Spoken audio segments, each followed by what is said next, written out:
कंदासीं सिंध जी बेताज बादशाह फ़ौदिया सूमरे जे ज़िंदगीअ जे बारे में ऐं फ़ौदिया सूमरो कीअं वफ़ात कयो ऐं फ़ौदिया सूमरे खे कहिड़ी बीमारी हुई दोस्तो। ऐं उन खां अलावा फ़ौदिया सूमरो पंहिंजे आख़िरी जेको आहे सो कुझु महीननि में व्हील चेयर जेको हूंदो आहे, जेके रेड़ी चइबी आहे, उन रेड़ीअ ते बि जेको आहे सो सवार थी कुझु महफ़िलूं अटेंड कयूं ऐं कुझु महफ़िलूं जेको आहे सो उते वञी पंहिंजा गीत ॻाया। तफ़सीली वीडियो में ॻाल्हि कंदासीं। ऐं उन खां अलावा छा फ़ौदिया सूमरो सिंध जी हिकु वॾी फ़नकार हुई, छा जलाल चांडे जे आख़िरी रस्मात में फ़ौदिया सूमरो बि शामिल हुई।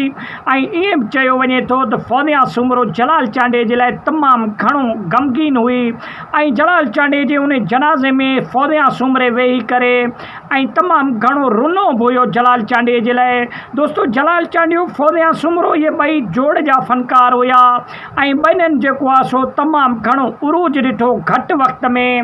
ऐं ॿई फ़नकार अहिड़ा फ़नकार हुया जिन्हनि सां सिंध जी अवाम लखनि जी तादाद में मोहबत कंदी हुई। जीअं काछो थियो, थर थियो, जीअं उतर वारो सॼो पासो थियो, अॼु ताईं बि तव्हां वेंदो ॿाराड़ी वारनि इलाइक़नि में त दोस्तो अॼु बि तव्हां वेंदो ॿाराड़ी वारे इलाइक़नि में त टे फ़नकार तमामु घणा सिंध जा मक़बूल हुया ऐं टई फ़नकार यकारे चपड़ीअ जा बहितरीनु फ़नकार हुया। हिकिड़े जो नालो फ़ौदिया सूमरो आहे, ॿिए जो नालो जलाल चांडियो, टे जो नालो मोहम्मद उर्स चांडियो हुयो, जेको सिंध में तमामु घणो घटि अरसे में मक़बूल थिया। दोस्तो फ़ौदिया सूमरे खे बि गुर्दनि जी बीमारी लाहक हुई ऐं फ़ौदिया सूमरे जा बि ॿई गुर्दा ख़तमु हुया।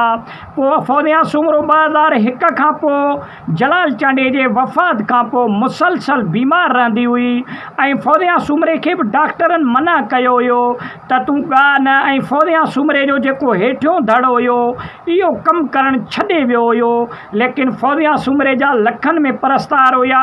पोइ फ़ौदिया सूमरे खे जेके घाटा पंहिंजा अज़ीज़ हुया, जेके चाहींदड़ हुया फ़ौदिया सूमरे जी, पोइ फ़ौदिया सूमरे खे दावत ॾींदा हुया त फ़ौदिया सूमरे पंहिंजे आख़िरी ॾींहंनि में कुझु 3 खां 4 महफ़िल अहिड़ा बि अटेंड कया जेको व्हील चेयर ते चढ़ी करे उनखे धिके वेंदा हुया।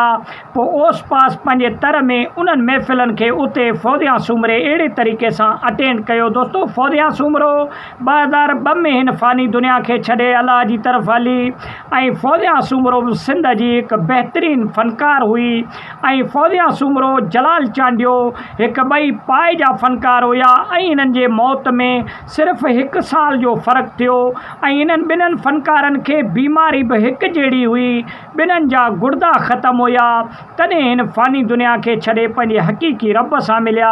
उमेदु आहे त नंढिड़ो वीडियो तव्हांखे पसंदि आयो हूंदो।